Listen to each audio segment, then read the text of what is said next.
What's going on, everybody? Welcome to another edition of the Talking to the Doll Benfica Podcast, episode 260. Look who's back. Olha aí o guys, pá. Wasabi. How you guys doing? Fresh from his trip to Portugal. For a quick second, I thought you guys were pulling a Rafa on me. I mean, I thought you guys had put me to the side and forgot to call me back up because, I mean, it took you a while to reach out to find out what's going on with today's podcast. No, you were on international duty, dude. I thought you guys pushed me to the side like Vitoria is ante Rafa. I mean, I got to be honest. That crossed my mind. You think Rafa's practicing by himself? We were looking for a certain Diogo Gonçalves type participant, but replacement. Guys, I mean, I did go on Twitter. We couldn't find a bunch of suggestions and stuff. So I said, "Yo, they're pulling a Rafa on me." I mean, the most expensive part of the podcast, pushing me to the side. I was like, "Dude, you're costing us too much money. We have to get rid of you, like Porto's doing to Casillas." Well, you know, the one thing is, I haven't yet been on my cell phone during any of the broadcasts like Casillas, has a habit of doing, being on the cell phone. So when I do that, then I'll worry about Casillas. Anyway, episode 260 on tonight's podcast, we'll just look back at Vitoria de Guimaraes game. And we have international duty or international fixtures, dates, whatever you may call it, upcoming this weekend. So no Benfica, but we'll try to dissect as much as possible the new changes in the 4-3-3. And after last week's rant, I gotta listen to that. Sure enough, the team comes back and they change. So I don't want to say that Rui Vitoria listens to the podcast. I know he doesn't, but I think that it's common, Steve, that a lot of people think or feel the same way that we do. And I think that we saw that echoed in some of the comments we saw on Twitter, people saying that we completely agree with what you guys are doing. Now, let's get something right. My intention, and I think I mentioned it a few times, that it wasn't a Rui Vitoria bashing podcast, or it wasn't a Rui Vitoria out podcast, but more that he should be doing better with what he has. That was the whole intent of the podcast. I just thought they did better because they heard that I was going to be back on a podcast this week, and they knew I'd criticize them. So they're like, "Epa, there's an ass whooping coming from there's an ass whooping, so we better shape up." Anyway, Steve Santos is also here. Steve Santos, what's going on? You guys keep me waiting. I've been drinking. I feel like I'm going to be talking too slow. He's already putting out a disclaimer. Putting out a disclaimer that I'm going to be talking extra slow. Speed up Steve's parts. He's like his favorite player, full of excuses, pleasy. Ooh, taking up more and more time and more characters on Twitter. Jacques message, yeah. Anyway, so let's get into this Guimarães game. Benfica traveled up north to Guimarães, to the Cidade Berço, the birth city, as it's called, to play Guimarães. Played on Sunday. Always a difficult game for Benfica when traveling up there. When traveling up north and playing Guimarães, Braga, or Porto is always tough. Even Boa Vista is always a tough game for Benfica. These teams always give a hard time to Benfica. So let me go through the lineup real quick, and we'll kind of get into it and discussing the lineup. So Sevillar in goal, Almeida, Luizão, and Ruben Dias, and Eliseu were across the back. Feiça, Krovinovic, Pizzi in the middle, Salvio on one side, Gonçalves on the other side, and Jonas by himself in the attacking front. Steve, 4-3-3 was something that we already had seen against Manchester United. Of course, we had seen that in the previous leg against Manchester United also. We thought that was something to combat the dominance that Manchester United could have in the middle of the park. But it seems that the team needed a change, and it looks like this is the direction they're going to go into right now. Agree with this change? I think if you're gonna force Krovinovic into the lineup, this is probably the best way to do it. I also think that Rui Vitoria earlier was saying, when there was an international break, and he was saying about new cycles when they came back and working on some different tactical issues and technical and mental issues. And he came back with a 4-3-3 of some sort in the Taça game in Algarve, where he played. I believe Krovinovic, if I'm not mistaken. It was Krovinovic and Pizzi, if I want to remember right, or maybe Felipe Augusto. In the midfield with Fesa. That's the worst part with Fesa, but then up front it was Gabigol, I think Seferovic, and might have been Diogo Gonçalves for the first time in the front three. But it was actually something that I guess he's been working on for a while, and with good reason. I mean, you can't keep a guy like Krovinovic on the bench for as long as you did, especially with the quality that he has, and him being able to bring you the things that this team really lacks. I mean, we were having a very difficult time connecting sectors from midfield to attack and defense to midfield. And with him on the side, you have one more thinker, one more passer, one more guy with a better vision of the game than most, and that just makes playing a supportive football a bit easier. We seem to struggle doing so for the most part, except for a handful of times. But with him, I think we're closer to that more controlled type of football instead of just hoofing it long and hoping for the best. This way, you also you got to see more of the Jonas that you know, picking up the ball in spaces in between lines. Being able to incorporate the third man running onto him. You see that in the Samaris goal and a few times during the match. You see more of what Jonas can do, which is something that we need outside of the scoring goals, and he still manages to score goals. So, yeah, I think this is a way forward, mainly because we're squeezing in a guy with the quality that we need. Just one more thing. The build-up play. Most of the time, because Face is not the most confident or technical player on the ball, you find Pizzi basically outside of the block and having to take part of the first phase of construction, taking him away from the creative phase of construction, which leaves only Jonas really in there as that type of player that can unlock defenses with a good pass and that awareness. But now when you have Krovinovic there, you have one more option inside the opposing team's block in the build-up. So that's another thing that's out there that's good about the 4-3-3. Yeah, and the thing that we always said here, and that Benfica done well last season because they had the player in the back and Lindelof to break sectors with the pass or to come out of the back playing, was something that we've always felt that Benfica did well coming out of the back. And this year they've been lacking a lot because they don't have a guy that could play balls out of the back. Well, not yet, and they're trying to groom Ruben Dias to be that. But I think that, I mean, if you look at this and you got Fesa in the middle, and then you got the two guys, one on the left side of Fesa and the other guy on the right side of Fesa with Pizzi and Krovinovic, I think that now you all of a sudden you have an option, as you mentioned, Steve, of a build out. And before, I think that a lot of teams figured out that all they have to do is really close down Pizzi, to close down that first build up phase of Benfica, and that's how they were limiting Benfica to play. So now with a different guy in that same sector, in that same line, in the same band as Pizzi, now there's more options. Also, we stop Pizzi from going all over the place looking for spaces within that middle part of the park, which is probably something that was also taking a lot of effort on his part. So I think for a build-up phase angle, I think that's the right idea. Now, Cristiano and I were discussing this before we turned on the mics.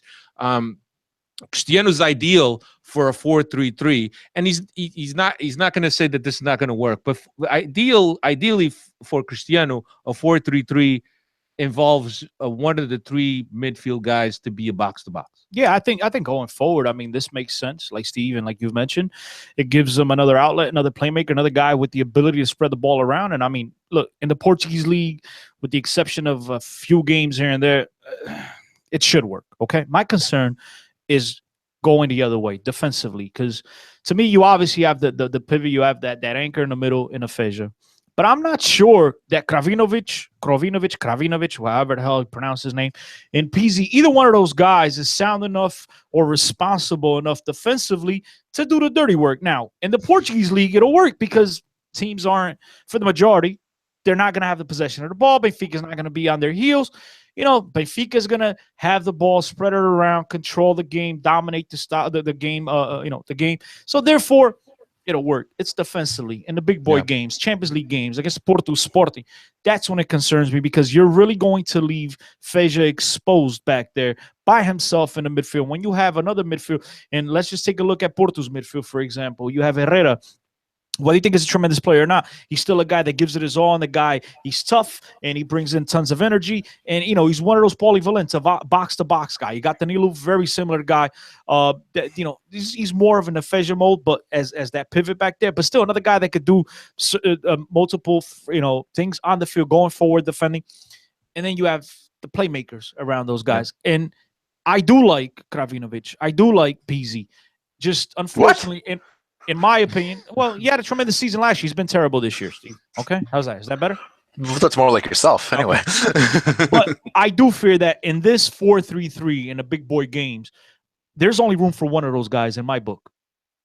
Chris, in the big boys, in the big boy games, meaning against some of the European powerhouses. When the teams are just, when Benfica is playing, como se diz, olho para olho, face to face, olhos nos olhos, whatever, with another team just as good at don't give me the Bolonenses or even the Guimarães. Give me the teams that they're going to play, they're going to fight you, nail in nail, the teams that are going to olho para olho, like you said. Those are the teams that I'm worried about. It ain't these games against Vitoria de Guimaraes. Guimarães is a good team. They've put up a good fight over the last couple of seasons, but Benfica over the years, they've had the edge in going up north, and Braga hasn't beaten us in God knows how long. What, one game in 54 years tied to lose? Benfica, those are tough teams, but for Benfica, for some reason, they've been easy performances, easy matches. Chris, go ahead, Steve. Just to counter your argument, of the past 4 leagues we won, Pizzi was the 8 for at least 2 of them. And there was no other box-to-box runner. Different systems. I see. What do you mean? Different systems. The only difference is JJ, you played in a different system. And with JJ, you was playing on the outside. Not a 4-3-3. JJ. No, was it JJ? JJ's first year. He came in. That's right. Renato came in on the Vitoria's first year. Rui Vitoria's first year, he played Renato Sanchez. In the middle. He played in the middle. Then Renato came in. Okay. Mm-hmm. Yes. Last year, Pizzi was an 8 the whole season. JJ's more or last less year? the whole season. JJ's last year with us, Pizzi was an 8 the whole season. Oh, when did we lose Enzo? It was that's what I'm trying. Maybe January or the year before. Regardless, Pizzi's played at 8 for. I'm just throwing it out there. I see what you're saying, especially in Europe. I think in Portugal, even against the Portos and the Sportings, which we never beat anyway, it'll work itself out. I think it's still the same type of player you're using, even if it's... Look, he played there. That's fine and dandy. Different times, different systems. Under JJ, Benfica dominated time of possession. They had the ball on there all the time. Benfica played beautiful, fluid football, okay? It wasn't the struggle that it's been under Rui Vitoria. Absolutely not even close. And maybe a lot of that has to do with the fact that his form is dropped. The guy, he played that position last year, but he was... look, like you mentioned before, if someone like myself to tip my cap to him and say he had a tremendous season, you had to imagine the guy must have really had a good season for me to praise him. So he played well. And this year, his form is so low compared to last season that Benfica has not been able to reach and match those levels of last season. So I understand Rui Vitoria had to change the system, and that's fine. Again, it'll work. I'm not telling you it's not going to work in the Portuguese league. My concern, and again, Benfica is a game or two away, a couple more, games from being out of Europe. So, this might be a moot point, but just in big boy games, I'm willing to see if when Benfica does play football with Porto, if they will employ this 4-3-3 system. I don't think he will. I think you'll see a Samaris or even a Felipe Augusto if he's back in shape. I don't think he'll play with this. Look, and I'm not taking anything away from Pizzi. I'm not taking anything away from Kravinovic, all right? But in every single one of these teams that implements a 4-3-3, right, you look, they have that anchor, right, the Fejas of the world, but then they have a guy that's a box-to-box guy. And then they got their playmaker, right? But they have a guy that does the dirty work. And and like I mentioned to Alfredo, when you're sitting there and I ask you, Steve, please describe to me Pizzi's playing style, his characteristics, and as well as Kravinovic. And when you tell me that they're sound defensively and responsible defensively, that's way down the pecking line. You're not going to get to that until 5, 6, 7 things that you're going to praise about them. Am I correct? Yeah, you're absolutely correct. And that's a reason that a lot of people think that Samaris is probably going to Samaris or Felipe Augusto is probably going to eventually steal Pizzi's spot in the same way that you're expecting it to happen. But in the Portuguese league, I think it's good. I think we're going to play Pizzi and Krovinovic a lot. I think even in Porto, maybe not. Like you say, maybe not. We might even go back to a 4-4-2. This was one good performance out of the 4-3-3, our first in a while. I'd like to see it continue just because I think the way forward, given our difficulties in connecting sectors, will be with both Krovinovic and Pizzi in the lineup. But that's not to say that it's going to stay that way. We'll see. And Steve, you had, and I think a lot of us mentioned here that Jonas playing by himself up front, it probably doesn't play to his strengths, but we see something that where he has a little bit more freedom, perhaps up front in his movements, because he could move between lines, which he was doing before, but there was always an attention by the defensive center mids to pick up Pizzi when he showed up on his back. Now he's a guy that will push up on the center backs and then he'll get back in the middle. How do you see this working? The whole Jonas dynamic playing up front. Of course, he has to have a lot of support, as we know. But how do you see this Jonas playing up front by himself? I honestly, the way I saw the game, I didn't see too much. Where you're not going to see what he used to do before is he likes to, when he's playing with another guy as a reference up front, to find his pockets of space, especially when we're defending and the transition. He normally likes to huddle around the fullback areas, just behind them, so that he's an easy outlet. I think he probably won't pick up those positions as often as he would like to when he's playing up front on his own. But I think and organize the offense, like when we have the ball and we're able to connect sectors properly, and it's not looking for an outlet, you know what I mean, just like hoofing the ball forward or him trying to keep the center backs at bay. I don't think it's going to change the way he plays so much. I think it's going to change the way people around him play. You're going to have to see a lot more of Salvio and Diogo Gonçalves, or whoever plays on the other flank, offering themselves as a forward pass or a forward target for Jonas or for the person that Jonas is knocking the ball off of to. If you see the goal that Samaris scores, you will see that the guy furthest forward in the play is actually Salvio. And that is probably going to be the way forward. I was watching that as the game progressed, and it seemed like the ball's on the right, Salvio is providing the width down the right, and Diogo Gonçalves is doing his best to get into an area where a forward would be close to Jonas, close for a knockdown, close for a through ball, that type of play. And I think that's where you're going to see a bigger difference. I mean, Jonas is not stupid. He's probably the most intelligent player we have. He's not going to sit there waiting for a cross, trying to fight the two center backs to win in the air. He's not bad at that, but it's not his strong game. The way he scores goals is he's intelligent enough to know when to arrive to get that goal. And I don't think that's going to change by playing alone up front. I really don't. Will it?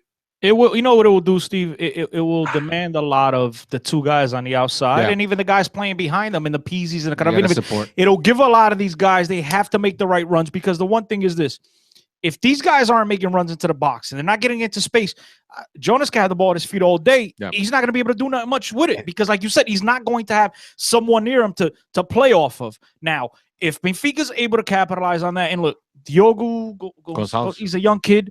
Not sure how much experience he has playing in a 4-3-3 or if he's played in the wings before. We know Salvio has, but these guys need to be able to read the play. And if they're able to get into open space, we know Jonas could get him the ball. That's without a doubt. But now, if he's going to be up top by himself with his back to two center backs, I'm not sure that's the best idea. But I do trust that he's a good enough player that he'll adapt. And again, I think you get other players around them involved. It just all depends, man. To me, it's tricky. To me, it's very tricky. For Benfica to play in a 4-3-3. I'm not sold on it yet, guys. I think that it needs a lot of repetitions. Could he do it? Yeah, he could. Yeah, I think he could. And to be perfectly honest, this was the Vitoria's preferred system while he was at Guimarães before he came to Benfica. So if it's something that he's familiar with, and albeit a small team mentality where he played with guys just to close up spaces so he wouldn't get beaten by the bigger and better teams. This offers a different dynamic of a 4-3-3. Here's a question you bring, Steven. I know you want to jump in here, but I got a quick question because you brought that up when you just said, you brought something up that I remembered when you said right now that this was his preferred system when he was at Guimarães. Mm-hmm. Steve, go back and think about this real quick. You guys recall the first game in charge of Benfica, Supertaça in Algarve against Sporting. Remember the shellacking 3-0, whatever it was? Yeah. And didn't he implement a 4-3-3 in that game? And he came and he tried to change everything. And then JJ, after spanking him, said, if it ain't broke, don't fix it. It's my system. You should have played it. Didn't he play a 4-3-3 in that game, guys? I think because I know he changed the whole. I just don't recall if it was a 4-3-3. But I just thought of that because you said that was his preferred system. I think I don't recall. I think I read somewhere today that yes, he did attempt a 4-3-3 when he first initially got the first game, and they lost and they got slapped around, and then everybody criticized him and said, "You've been winning with JJ style in a 4-4-2," and then he went back to it. Right. And then they even struggled, and then they brought in Renato, played Pizzi on the right, and the season was turned around. But Steve, was it not a 4-3-3 in that game that they lost 3-0 in Supertaça? I have to go take a look. I know. I'd have to look at it. I think it was personnel that, if I remember right, that he changed more than what we were expecting. I thought it was formation. We'd have to go back. Honestly, I read today somewhere that when he arrived at Benfica, that's where he initially. I just thought of it because you mentioned right now that was his preferred system. And I remember that there was a lot of talk about him changing his system and everybody ripping him. And JJ even came out, kind of like tapping himself on the back. But wasn't that when he was like, "Oh, but the brain is gone. Like everything's still there, but the brain is gone." Yeah, because he changed the formation, if I'm not mistaken. I don't, Chris. I'd be lying to you if I said I remember. I just thought of that right now. Here's whatever. something I do remember. You were just explaining how playing with Jonas up front on his own is going to force everyone around him to move more. That's something that I was actually I don't want to say impressed, but the biggest difference for me that I saw this game was our movement off the ball was so much better compared to what it has been. Let me just. If that's because of the system that we're playing and because players know they have to move for it to work, keep playing it. Keep going, Steve. I didn't watch. There's a huge difference. I didn't watch the game. No, that's why I just wanted to tell. That's why I said, let me throw this in here. I didn't watch the game. That's awesome because that explains a lot. I did not watch it. And when you look at more when it came to movement off the ball for a better part of a month and a half, and it wasn't for me. Okay, Krovinovic is a different kind of player. He makes it easier. He makes the pass that forces you to move. He makes other people see that, okay, this is where I should be, etc., etc. But I had a hard time believing that it was just the insertion of Krovinovic into the lineup that automatically made guys move off the ball, that made guys make the proper movements so that they were able to receive the ball. I'm sure that had a part to play, but there was some switch that clicked this game that has not been even in the quote unquote good performance or adequate performance we had in Manchester. I didn't see the movement off the ball that I saw versus Guimarães just now.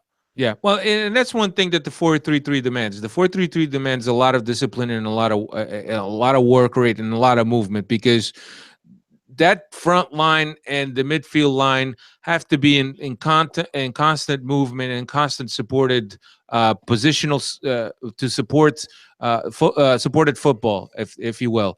So it's something that demands a high work rate, of course. Playing with a lone guy up front, if he's the type of guy that moves away from the defensive line to get the ball, automatically you're opening up spaces. Guys have to be able to identify spaces that they need to step in. So there's a lot of work rate that needs to take place, and guys need to know how to get there and need to be able to read these situations, because without the support, the 4-3-3 is not going to work, because it's a build-up play, the 4-3-3, and it's something that requires the team to move in a block. And if it's not moving in a block, it's guys stepping into spaces, guys coming out of spaces, and other guys coming into those spaces, because you have to be in constant movement. The dynamic has to be very, very sharp, because that's how you're going to get away from those markers. Yeah, because if you look at a 4-3-3, and JJ often said this, that a 4-3-3 was a system for little teams, that it was perhaps the easiest system to defend against, because you got a guy up front that you could easily mark. You got two guys stretched out on the lines that if the defender steps up and pushes them against the lines, they're away from the game. And then you got the three guys in the midfield that are very easy to play against. But when you have the dynamic and when you have the movement, and then you got guys going in and out of space, then that becomes more difficult to defend. Well, see, you're saying, Jay just said it's little teams mentality or the little team system. I was going to say 9 out of 10 teams nowadays want to play in a 4-3-3. And the reason why today's coaches aren't going more so to the 4-3-3 is because you need to have the right players in order to play in a 4-3-3. If you don't have them, it's going to – I mean, look, going forward, it's going to look great. But then what happens when you don't have the ball? Well, that's the big problem with a 4-3-3. When you don't have the ball, there's a theory behind that. When you don't have the ball, foul quickly, and when your team is balanced forward, when you have numbers up front, then you counter press, right? So you press when you lose the ball, you counter press, because if you get caught on the defensive transition, you're inferior. You got numerical inferiority if you get caught in the defensive transition, because you guys got the whole team is balanced forward. So the theory behind that is to be able to counter press as soon as you lose the ball, because you got the numbers up front in the final third to be able to defend against the first transition phase or the first build-up phase. Steve, you agree? I agree, but what you're saying is true for any system. You could play 3-5-2. You have the same models and principles, by the way. Models and principles that you need. Like, you need to react to losing the ball. You need to try to press it down. The movement of in between one position and another, and the movement off the ball. That's game model stuff. That to me is it trumps formations. You could play 3-4-3 and have the same idea, the same, okay, I want to press as soon as I lose the ball and keep all my players high up the pitch. You could do that with the 3-5-2. You could even do that with the 5-3-2, depending on the way you picture your players on the pitch. Formation only means so much. I think your identity and the way you want to play football, it means more than the formation you use to achieve that. Yeah, but Steve, players dictate formation. The formation you use, your players kind of dictate it more than your idea about the game. Your idea about the game is what is most important, and that's probably why I've never been too impressed with Rui Vitoria, because I can never grasp what his ideas were and what he was trying to do. So switching from 4-4-2 to 4-3-3 under Rui Vitoria, I don't know what the huge difference is just yet. I could tell you what the difference was because of the players that he introduced, but not so much because that's what his model is and that's what he's trying to do. I've always felt with Rui Vitoria, it was the players that dictated what happened on the pitch, which always is the case, but there was always very little that you could see his fingerprints on his fingerprints, his ideas there. You know what I mean? It's always like we brought in Krovinovic and kind of, there was that extra creative spark, and then you were able to bring Pizzi lower and everything kind of worked. It wasn't because Vitoria's way is to build from the back, and that's what I mean. That's why he would have been able to find these. If Vitoria's way was to build from the back, he would have been able to find this fluidity without having so much difficulty, and just by magically plugging in a player, it worked. That's just for me the way I look at it. Well, and you and I, and you as well at times, even though you're a little bit more patient than Steve and I were, you and I came here on a podcast week to week, and we received a lot of grief from people because we criticized Rui Vitoria for that exact reason right there. And you know what? I haven't listened to you guys over the last couple of weeks, and I have a lot to say. And no, I've just been busy in the fires in Portugal. Unfortunately, that threw a wrench into things, and that's a sad situation. But that's another topic for another day. Sticking with Benfica, look, man, we still don't understand what the Rui Vitoria is doing. Maybe now with this 4-3-3, this changing system, we'll get to see a little bit of Rui Vitoria. But it's very easy to sit there and say Rui Vitoria has been reaping the benefits of the JJ era, because as you see the JJ players getting out of the system and leaving the team, all of a sudden things start looking bleak, and Benfica isn't looking as full. What? It's not. I mean, as the players that got a little taste of JJ in the football, as they start to escape the nest, we have not been the same team. Yeah, I mean, look, we could also say, Semedo, Lindelof, Renato, those guys got no taste. That's fine, but the guys that were there that were important. Even when he was Gaitan's a big one. Even when he was playing for the 4-4-2 that JJ played, the way the team worked was nothing like JJ. That's fine, but what I'm trying to say is he still had JJ players. No, I understand. And once the players left, and I mean, again, going back, you could say Lindelof, Semedo, Renato, those guys got no taste of a JJ, for example, but the majority of the guys did get a taste of JJ in the system, and the players were, the one thing about Benfica that we sat here and complimented Benfica, and that's why Benfica was able to, keep this continuity of getting good results, was the fact that they were able to hold on to some of their key players. And as those guys start leaving, and now you're getting in the Rui Vitoria player, right? Because you got to believe that he has a hand or a say in the players that they're bringing in. All of a sudden, they're his guys, and all of a sudden, you don't know that you went from questioning their football, even though they were getting results, to now questioning everything because now you're not getting the results. Yeah, I mean, could be.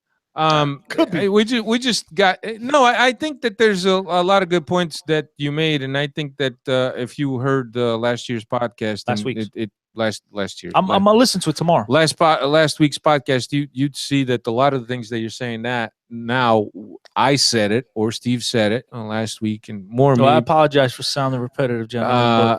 More okay. Me, but forgive me, Steve. There's a lot of things, and look,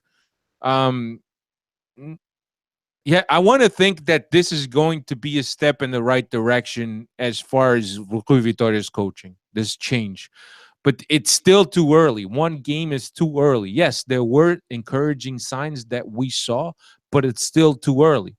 And I think that this international break probably comes at the worst time for Benfica, because now that you kind of got this new thing and you need this repetition every weekend, now all of a sudden you're forced to take a break. You're going to lose most of you guys to national teams. Most of the guys are traveling. Not easy. You're probably going to be working. Fesa pulled out today. You're going to be working with a lot of kids from the B team, and it's not ideal to get some more reps and to work things out. And you know who else won't be playing international football this week? Ruben Dias. Another guy. No, he'll be playing. He's under 21. I think he's under 21. 21. He's playing. Yeah, he's with the under 21. You know who else won't be playing any international football or any football at all? Cesar?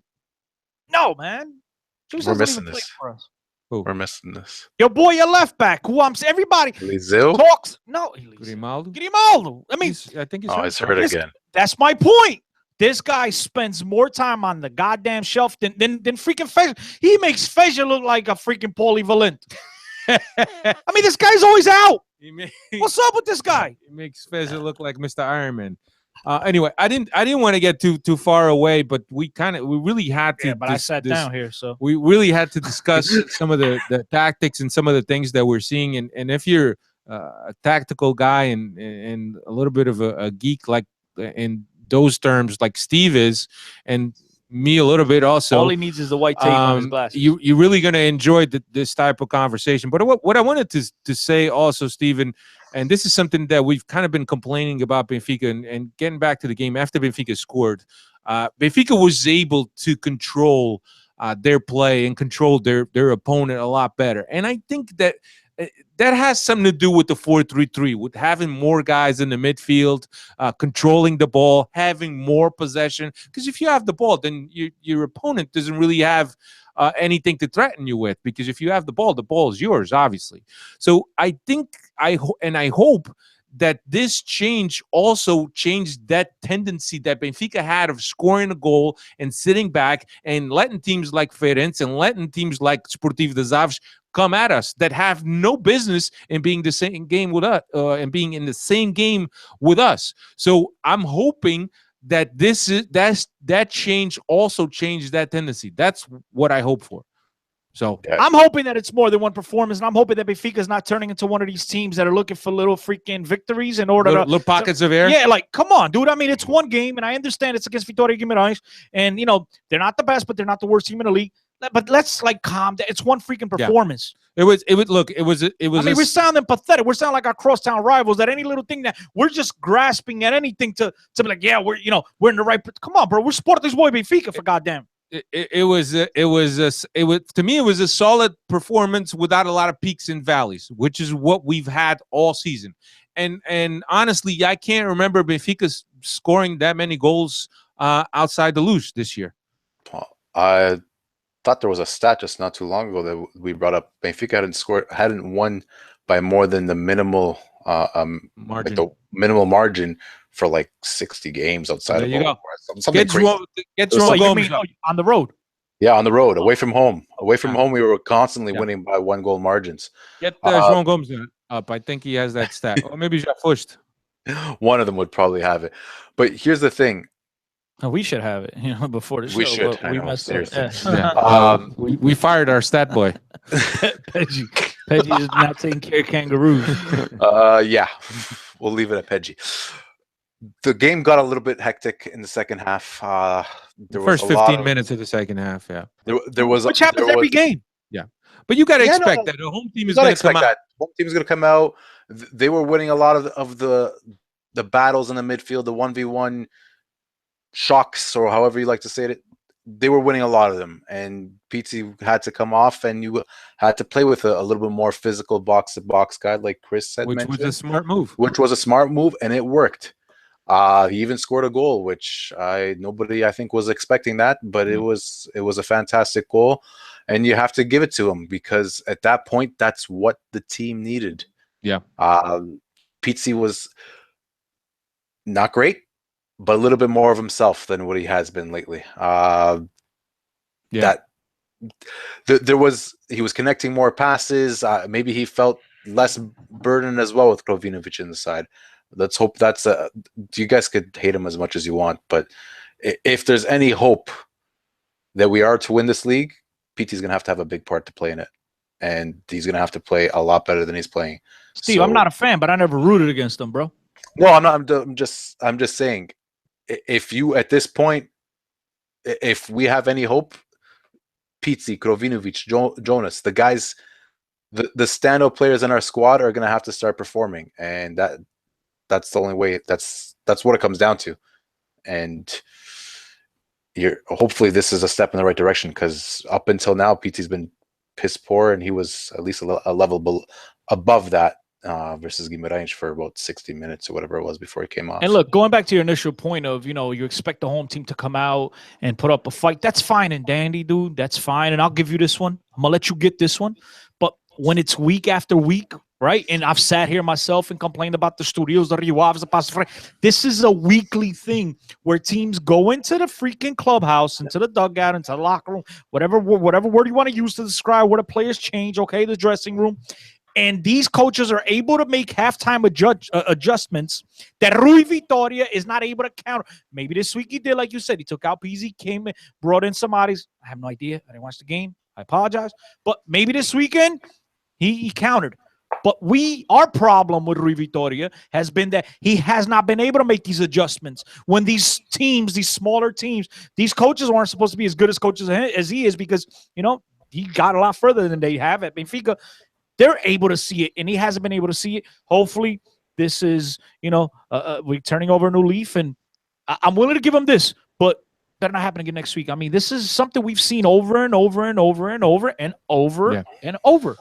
We're going to have to wait another couple of weeks before we see this. Benfica will play Vitoria de Setúbal on the 18th for the Portuguese Cup, and then they'll travel to Russia to play CSKA. So we'll just have to see. Steve, do you have anything to add so we could get into some Twitter questions? No, I can't really. Yeah, it's too. I think it's too early. It's very early. I it's encouraging. Don't want to see, it's encouraging. I do not want to really get too upbeat just yet. I've seen us play better and still not be able to really stamp any authority versus Porto or Sporting. So that's to win the league. You're going to have to do that at this point. You're 8 points behind. So it's early. Couple just some individual points. Eliseu, Jesus, we need something. We need better than Eliseu. Svilar, I seen people trying to fault him for the goal.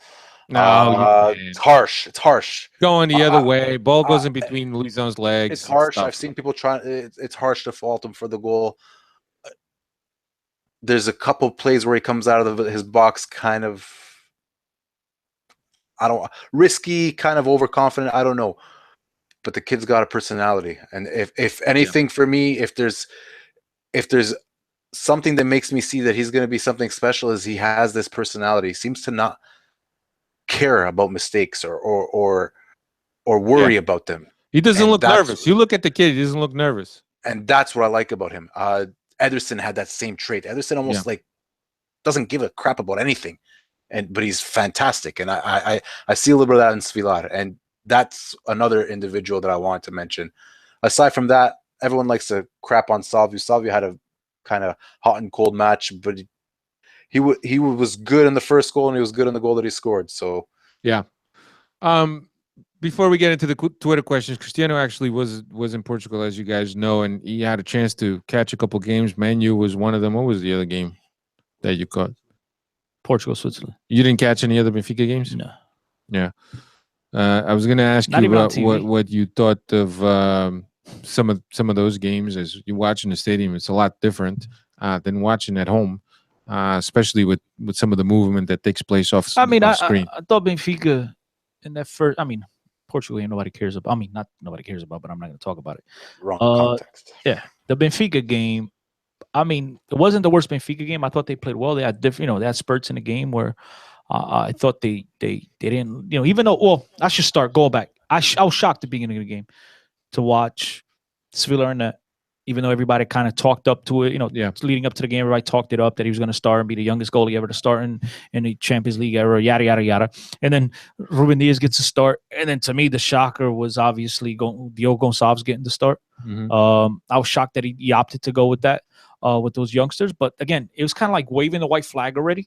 It's like, you know what, we're not going to go anywhere. We're not expecting to beat Manchester United, so let's get these young kids in there, get them experience, and it kind of worked. I was a little bit concerned, to be brutally honest with you, with Svilar the whole game.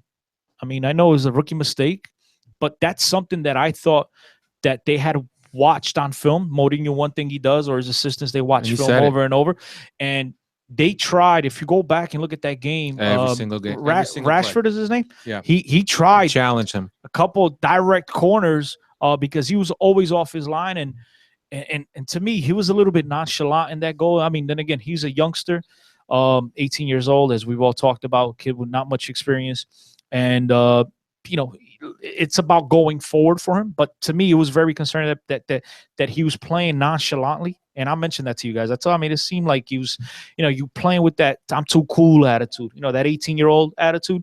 But it is what it is. The kid turned around. He had a couple good performances ever since he went into Manchester. As you guys saw, the one goal off the post was not his fault. But again, it was nothing that Benfica did or didn't do that I wasn't expecting or not expecting. And I tell you, I was a little bit taken back by Ruben Dias, because I'm a guy here that if you guys have listened to the Benfica podcast for a while, I've criticized Ruben Dias. No, not criticized. Not criticized, but you've held out. I've held out. I didn't think he was ready, I should say.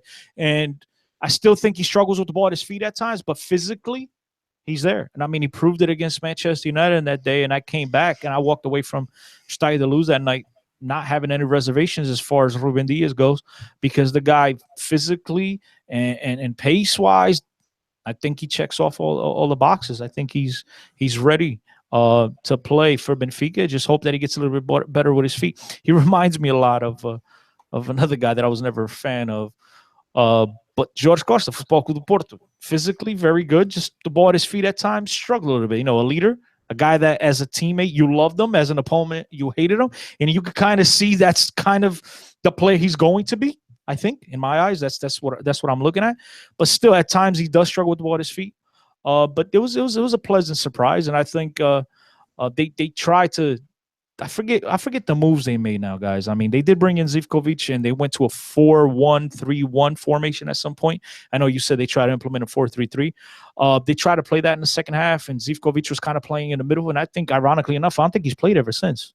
Has he? Has he even played ever since, guys? No, I don't know. To be honest with you, no, I think that he. No, I don't know. But he's played the 3 young kids. Didn't even brought Jonas on in the last 15 minutes of the game. Don't understand why, or was I think that was a match. I don't even think Jonas played in that first game, if I'm not mistaken. No, he didn't play him. He didn't play in the first game. Manchester came in. He came in. It was just, it was really hard to sit there and watch.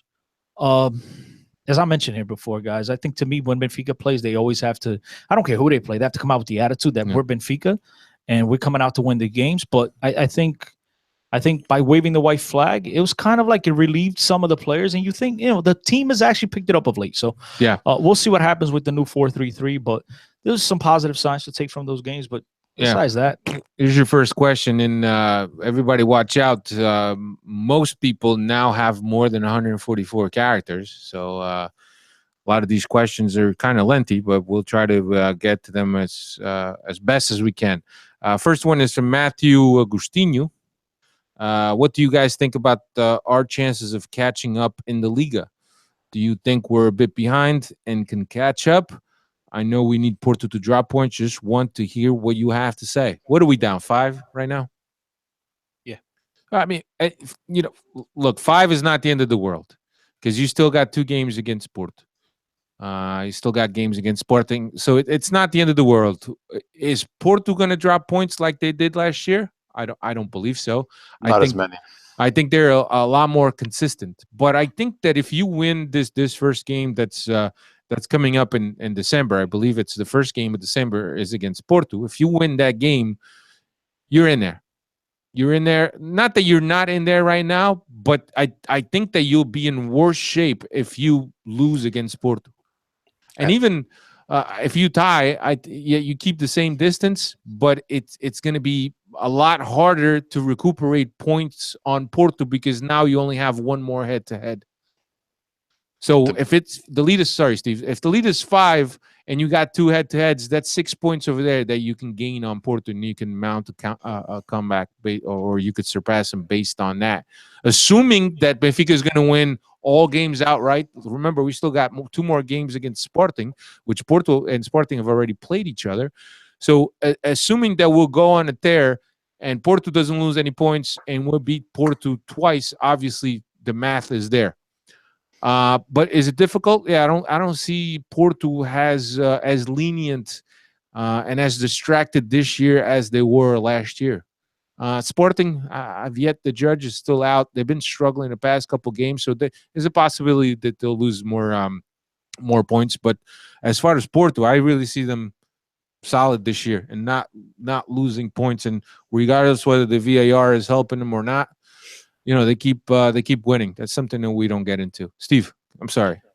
We'd have to be super consistent and really build from what we just saw from Vitoria de Guimaraes before we even get to the Porto match. I mean, if you win, I'm next to positive that game's away. I don't have that in front of me right now. But if you win in Porto in December, you put a lot of doubt in their brain.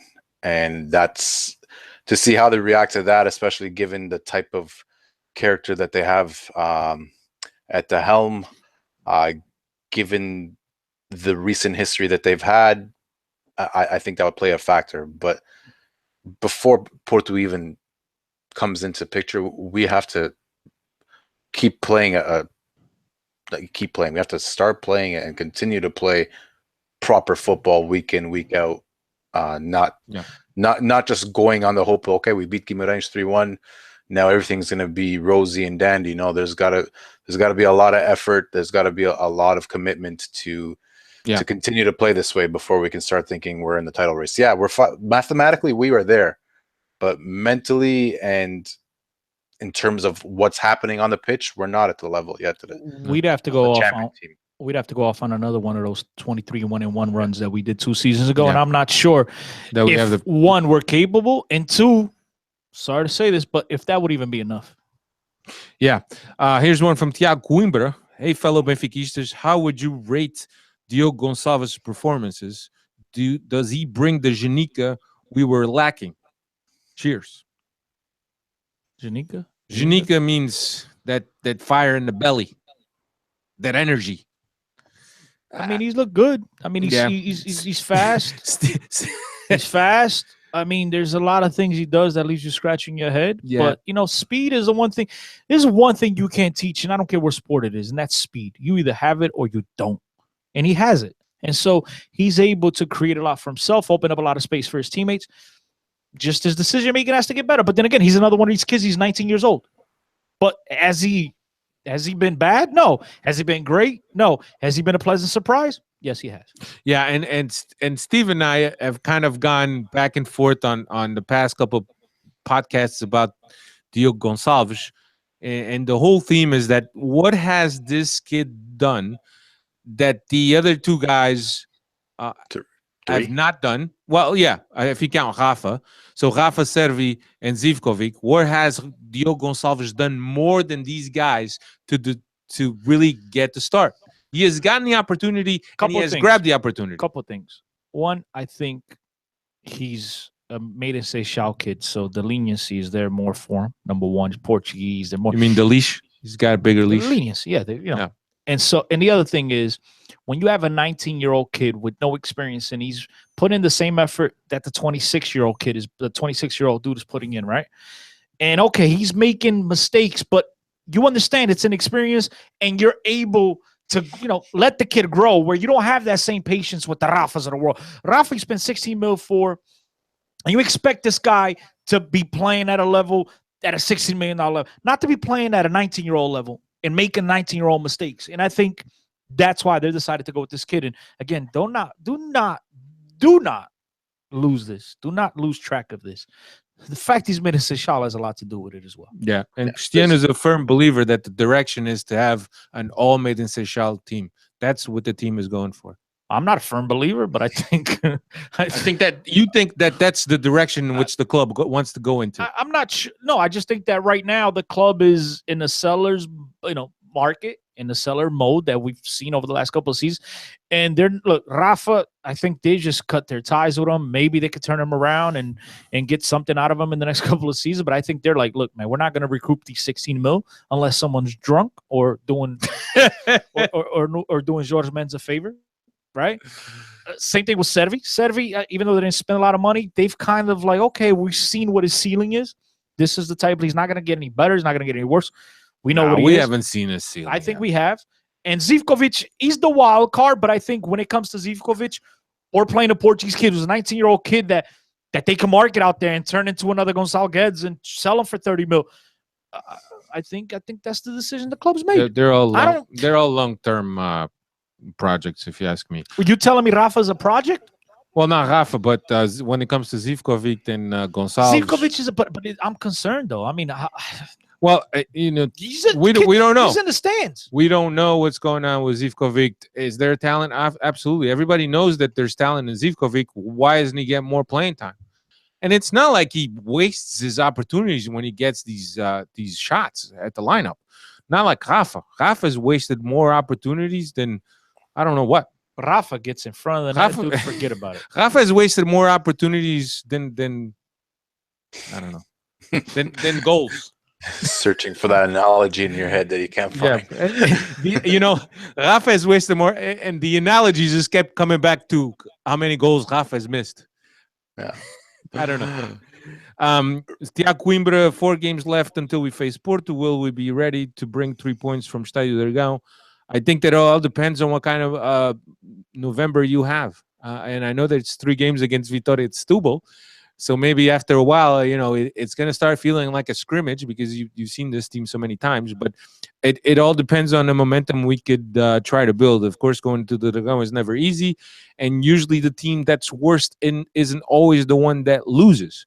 So those are things that we need to keep our eye on.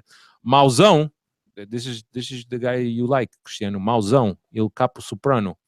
I want us to do what Porto did in 2013, that is relieve Rui Vitória of his duties like they did to Vitor Pereira, despite winning the Campeonato. Agree? Disagree. Where's that left Porto in the past 4 years because of it? There you go.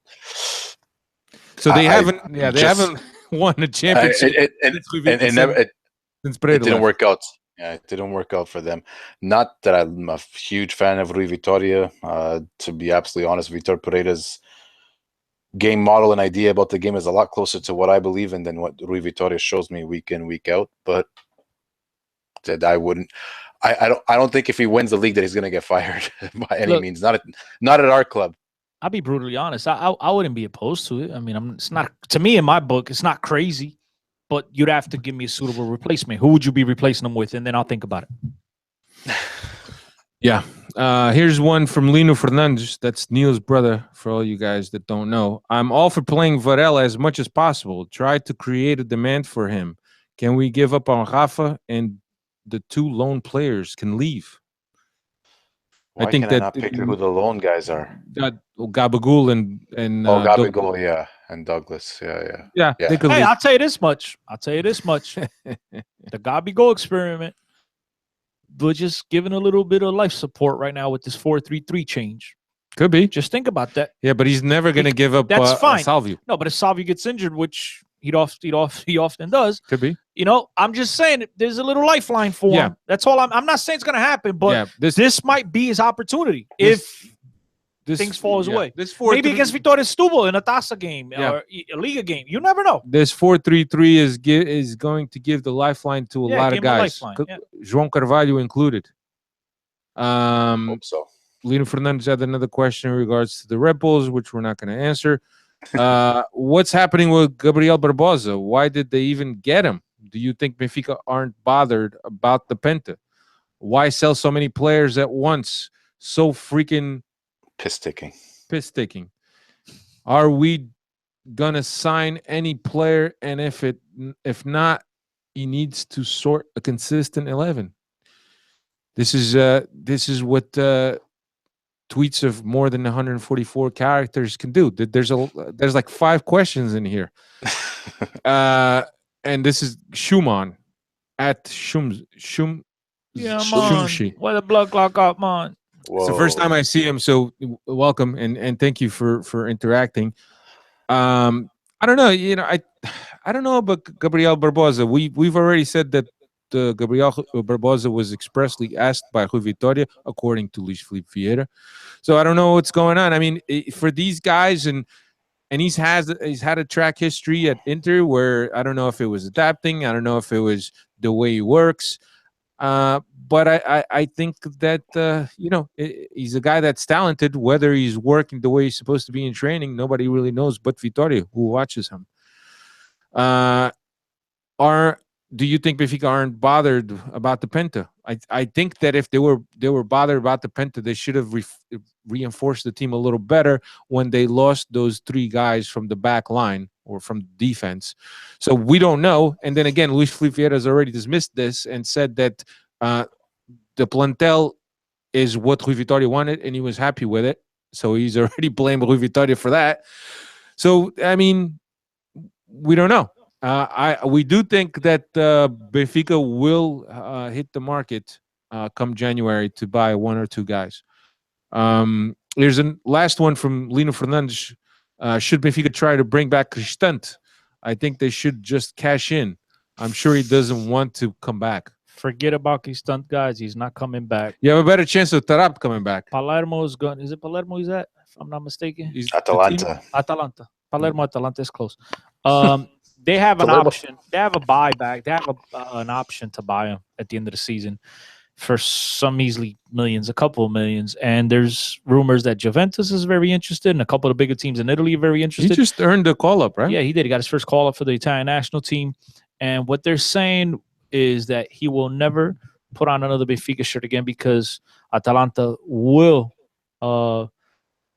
buy him at the end of the season for whatever the agreeable amount was when they first loaned him out, and that they'll turn around and then sell him to a Juventus for a plus whatever it is that they're going to make, and then loan them back out to themselves and then use them. Blah, blah, blah, blah. But yeah, his days at Benfica are numbered. Or not numbered, but his last days have been done. Yeah. Yeah. I would like to see him back. I mean, he can't, if he is playing this well, he'd be the perfect guy to play right alongside a guy like Feja, that box-to-box guy that I so desperately want on Benfica.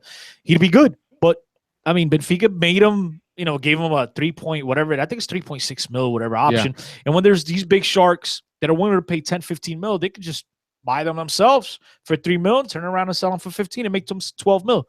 I mean, it's just smart business. Yeah. One last one. Marcus Horn, who is actually, if you see the picture behind us, Marcus Horn actually took that picture. And I'm sorry for nicking that. I actually took that off of Google. But now that I've become more familiar with who Marcus Horn is, and actually his signature is on there. If I move my laptop, there you go. Marcus Horn. He's a big fan of the podcast. And he says that he's looking forward to having you come back, Cristiano. And he says, has he found an oligarch in the meantime who is willing to buy Benfica? He's more than welcome to use his camera and come take pictures of us here in the stadium whenever he wants and put his signature on it. Have we found? Yeah, I mean, I have a couple of. You got a couple of people in mind? A couple of people in mind that are definitely interested. I mean, Madonna, she's looking for a house. I mean, what better house to buy in Portugal than the Estádio da Luz? I think it's a perfect place in Lisbon. I mean, what else? If Madonna calls, I'm not here. That's old school. Throwing it back. João Vieira knows what I'm talking about. Anyway, that's all we got, Steve. I'm glad you stayed awake for this. Cristiano, always good to have you back, my brother. Yeah, I need to watch these games, and I'm going to listen to the podcast. Yeah, listen to the podcast. I'd make you proud, man. Only listen to last week. That's all you really need to listen. You're going to say, whoa, what happened here?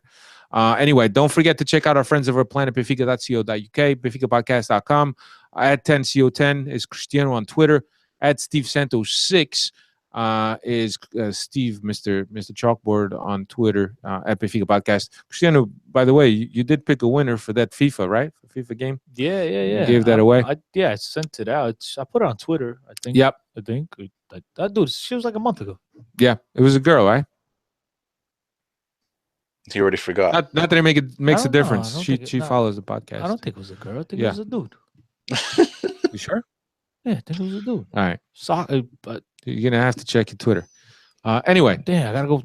Thanks a lot, everybody, for checking us out, and all 5 of you that were watching us tonight. Big number. So next week we will not be back next week since Benfica is off, and we won't have much to talk about. The national team. I'm gonna friendlies is not something that we're gonna talk about. I'll tell you that much. I'm gonna follow the Portuguese national team's lead here, and I will donate next week's salary from the podcast to the victims, which is 0. Come on, so 0 times 0 equals 0. No, Portugal, quick math Portugal's actually doing a good thing. To all jokes aside, they're donating the proceeds from the game in Viseu against Saudi Arabia and the game in Leiria against the United States of America. Is it Leiria or Algarve in the United States? Leiria. Okay. Finally, use that stadium that's been. Yeah, they're gonna donate. They're gonna donate the proceeds to the victims of the fires in Portugal because it was absolute devastation in Portugal. Yep. So good job by them. Yep. Thanks everybody for checking us out. We'll see you in a couple weeks, if that. All right. See ya. Peace. Later. Ciao.